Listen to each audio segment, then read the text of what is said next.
BRS working president KTR ను 7 గంటలుగా ACB విచారిస్తోంది. కేటీఆర్ ను ACB joint director Rituraj, DSP Sharma, case investigation officer Majeed Khan తో కూడిన 5 సభ్యుల బృందం ప్రశ్నల వర్షం కురిపిస్తున్నట్టు తెలుస్తోంది. నిధుల దుర్వినియోగం, విదేశీ కంపెనీకి నగదు బదిలీకి సంబంధించి ఆయనపై ఏసీబీ అధికారులు ప్రశ్నిస్తున్నట్టు సమాచారం. కేటీఆర్ విచారణ నేపథ్యంలో ఏసీబీ ఆఫీస్ ముందు పోలీసులు భారీ బందోబస్తు ఏర్పాటు చేశారు. అభిమానులు, బీఆర్ఎస్ శ్రేణులు ఏసీబీ కార్యాలయం వైపు రాకుండా భారీగా పోలీసులు మోహరించారు. అలాగే తెలంగాణ భవన్ గేటుకు పోలీసులు తాళం వేశారు.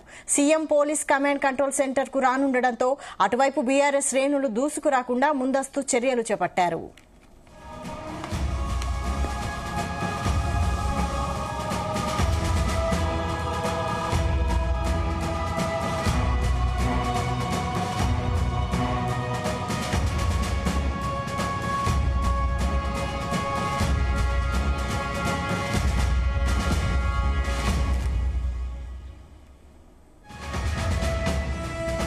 ఇదే అంశంపై మరిన్ని updates crime bureau chief Raviteja Banjara Hills ACB office నుండి లైవ్ లో అందిస్తారు. రవితేజ,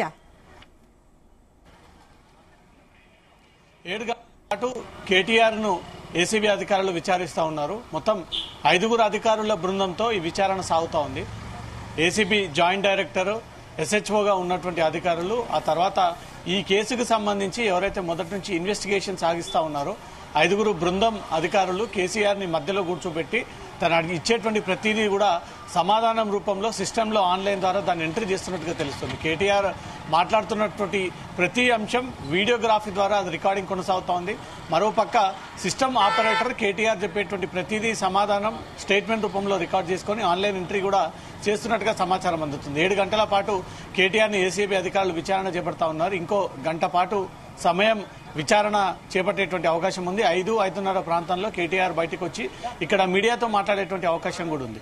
కేటీఆర్ ని ప్రధానంగా ఈ ఫార్ములా ఈరేస్ కేసు సంబంధించి ఈ నిధులు ఎక్కడి నుంచి సమకూర్చారు, ఎవరు ఆదేశాల ప్రకారంగా ఈ పూర్తి స్థాయిలో ఆ నిధుల సేకరణ జరిగింది, ట్రాన్స్ఫర్ జరిగాయి, ఇది కేబినెట్ ఆమోదం లేకుండా జరిపినటువంటి ట్రాన్సాక్షన్స్ కాబట్టి మీరు కేబినెట్ ఆమోదం ఎందుకు తీసుకోలేదు, మీరు సొంతంగా ఎందుకు నిర్ణయం తీసుకున్నారు, ఈ ఫార్ములా ఈరేసింగ్ కేసులో అరవింద్ కుమార్ పాత్ర ఏంటి, బిఎల్ఎన్ రెడ్డి పాత్ర ఏంటి, మీరు దీంట్లో ఎంత మేరకు ఇన్వాల్వ్ అయి ఉన్నారు, ఇది చట్టబద్ధంగా జరిగినటువంటి అగ్రిమెంటేనా లేదా చట్ట వ్యతిరేకంగా జరిగినటువంటి అగ్రిమెంటేనా, మీకు తర్వాత కమిషన్ వచ్చింది అనే ఒక ఆరోపణలు కూడా వ్యక్తం అవుతా ఉన్నాయి.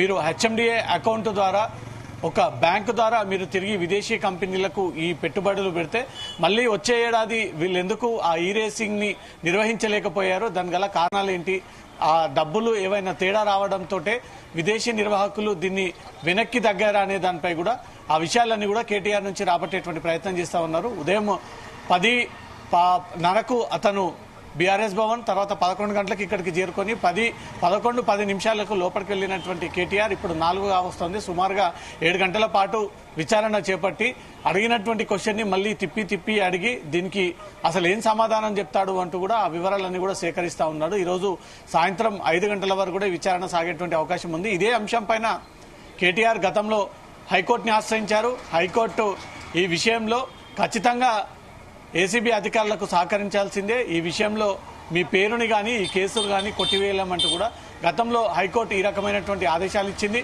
గతంలో కేటీఆర్ హాజరైనప్పుడు తన న్యాయవాది బృందం, తన సహచరులందరూ కూడా ఏసీబీ కార్యాలయం లోపలికి అనుమతించాలి అంటూ కూడా ముందుగా పోలీసులతో వాగ్వాదానికి దిగడము, పోలీసులు దానికి ఒప్పుకోకపోవడము, తిరిగి కేటీఆర్ అక్కడి నుంచి వెళ్లిపోవడము, మళ్లీ రెండోసారి న్యాయవాదుల బృందంతో కలిసి కోర్టు ఆదేశాల ప్రకారంగా ఏసీబీ కార్యాలయం ముందు హాజరయ్యారు. అప్పుడు 5-6 గంటల పాటు కేటీఆర్ ని విచారించి ఆ వివరాలన్నీ సేకరించి మళ్లీ రెండోసారి నోటీసులు జారీ చేసినప్పుడు కేటీఆర్ విదేశీ పర్యటనలో ఉండడము, విదేశీ పర్యటన ముగించుకొని వచ్చిన తర్వాత రెండోసారి నోటీసులు అందజేస్తే ఈ రోజు 10 గంటలకు హాజరవ్వాలని నోటీసులు ఇవ్వడంతో 11 గంటల ప్రాంతంలో కేటీఆర్ తన న్యాయవాదుల బృందం, లీగల్ టీంతో కలిసి ఏసీబీ కార్యాలయానికి హాజరయ్యారు. ప్రస్తుతం విచారణ ఎదుర్కొంటా ఉన్నాడు.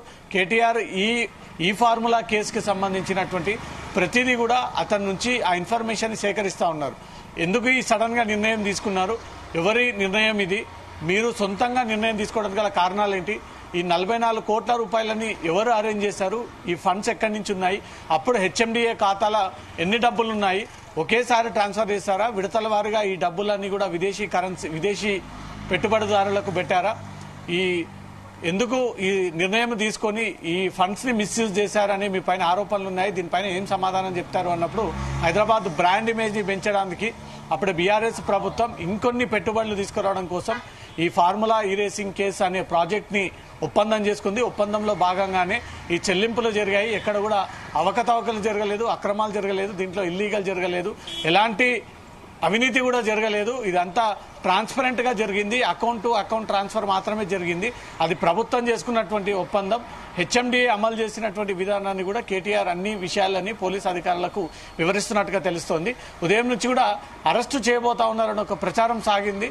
కానీ ఈరోజు అరెస్టు ఉంటుందా లేదా అనే దానిపై మాత్రం ఏసీబీ అధికారులు మరి కాసేపట్లో అఫీషియల్ గా విషయాన్ని తెలియజేయబోతా ఉన్నారు. రానున్నటువంటి ఎన్నికల సందర్భంగా జరగబోయేటువంటి పరిస్థితులను దృష్టిలో పెట్టుకుని ఇప్పుడు ఈ కేసులో ఒకవేళ అరెస్టు సాగిస్తే సరైనటువంటి ఆధారాలని మనం కోర్టులో ప్రొడ్యూస్ చేయగలుగుతామా, ఆ విషయాలన్నీ కూడా ప్రాపర్ ఎవిడెన్స్ మన దగ్గర ఉందా, రాబోయేటువంటి ఎన్నికల సందర్భంగా కూడా ఈ సమయంలో అరెస్ట్ అంటే మళ్ళీ ఏదైనా ప్రభుత్వాలకు ఇబ్బంది కలిగేటువంటి అవకాశం ఉంటుంది అనే ఒక విషయాన్ని కూడా గుర్తుపెట్టుకొని ఏసీబీ అధికారులు చాలా చాకచక్యంగా ముందుకు వెళ్తూ ఆ కేసుకు సంబంధించినటువంటి వివరాలు మాత్రమే కేటీఆర్ నుంచి సేకరిస్తూ మీ ఇన్వాల్వ్మెంట్, మీ నిర్ణయం ఎందుకు ఈ సడన్ గా తీసుకొని ఎవరి నిర్ణయం తీసుకోకుండా, ఎవరి వాదన వినకుండా, ఎవరి మీరు సపోర్ట్ తీసుకోకుండా మీరు ఒక్కరు మాత్రమే నిర్ణయం తీసుకొని ఈ 44 కోట్ల రూపాయలు అరేంజ్ చేయడానికి గల కారణాలు ఏంటి అనే ఒక విషయంలోనే కేటీఆర్ని ఉదయం నుంచి కూడా క్వశ్చన్ చేస్తా ఉన్నారు వైశాలి. అయితే ఈ ఏసీబీ అధికారుల క్వశ్చన్స్ కి కేటీఆర్ ఎలా సమాధానాలు చెప్తున్నారు? ఏమైనా కేటీఆర్ సమాధానాలకు సంబంధించి ఏమైనా బయటకు వచ్చాయా? సో అతన్ని ఉదయం నుంచి ఫస్ట్ హాఫ్ లో 18 నుంచి 20 క్వశ్చన్స్ కేటీఆర్ ని అడిగి ఆ వివరాలు సేకరించారు. తర్వాత లంచ్ బ్రేక్ తర్వాత ఇంతకు ముందే స్టార్ట్ అయ్యి మళ్ళీ కేటీఆర్ ని సుమారు ఇప్పటి నుంచి 10-12 క్వశ్చన్స్ అడిగినట్టుగా తెలుస్తుంది. ఏది అడిగినా కేటీఆర్ ట్రాన్స్పరెంట్ గా క్లియర్ గా జరిగింది ఏంటి అనేది కూడా ప్రతిసారి అదే వాదనలు స్టేట్మెంట్ రూపంలో అతను వినిపిస్తా ఉన్నాడు. ఉదయం నుంచి సాగినటువంటి ఇన్వెస్టిగేషన్ కానీ, మధ్యలో బ్రేక్ తీసుకొని మళ్ళీ స్టార్ట్ అయినటువంటి ఇన్వెస్టిగేషన్ లో కానీ కేటీఆర్ ని కొంత కన్ఫ్యూజ్ చేసి ఆ సమాచారాన్ని అంతా రాబట్టేటువంటి ప్రయత్నాలు చేశారు. ఏదైనా వేరే ఉద్దేశంతో ఈ ఫార్ములా రేసింగ్ హైదరాబాద్ లో జరగడం కారణంగా మీకేదైనా లబ్ధి జరగడము, లాభ పొందడము, మీ మైలేజ్ ని సొంతంగా పెంచుకోవడం కోసం ప్రయత్నంలోనే ఈ ప్రభుత్వ ఫండ్స్ ని మిస్యూజ్ చేశారు, ఇల్లీగల్ గా వీటిని ట్రాన్స్ఫర్ చేశారు, వేరే అకౌంట్ కి బదలాయించారు, విదేశీ అకౌంట్లకి మీరు ప్రధానంగా నిర్ణయం తీసుకొని బదిలీ చేయడానికి గల కారణాలేంటి, వీటి వెనుక ఇంకేదైనా వేరే ఇతర రెండో ఆలోచన ఏదైనా కలిగిందా అనే దానిపై కూడా పూర్తి వివరాలన్నీ కూడా అతని నుంచి రాబట్టేటువంటి ప్రయత్నాలు చేస్తా ఉన్నారు. మొత్తం 5 అధికారుల బృందం నేతృత్వంలో ఈ విచారణ సాగుతా ఉంది.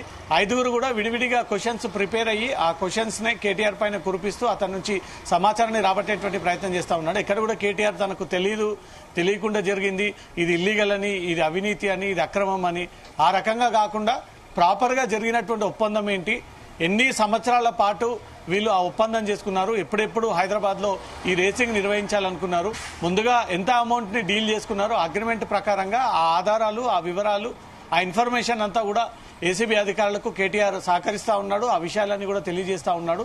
మళ్ళీ ఇంకొకసారి నోటీసులు అందజేసి కేటీఆర్ ని 3వ సారి కూడా విచారించేటువంటి అవకాశం ఉంది Vaishali. Right, thank you Ratheesh.